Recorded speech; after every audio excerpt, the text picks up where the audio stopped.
والتين والزيتون وطور سينين وهذا البلد الأمين আল্লাহ বললেন তিন ফলের কসম।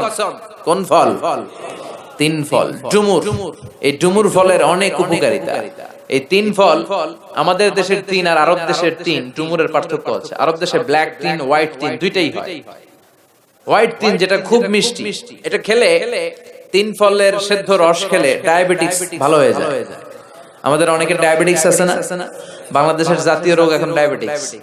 ঘরে ঘরে ডায়াবেটিস আছে না নাই? ইনসুলিন আছে না নাই? আল্লাহ হেফাজত করুন।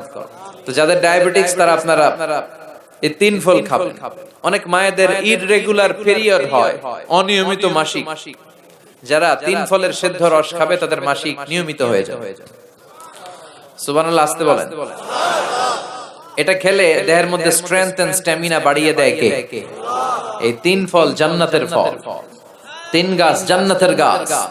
The tree of fig is the tree of paradise in heaven. সাইয়েদনা আদম এবং হাওয়া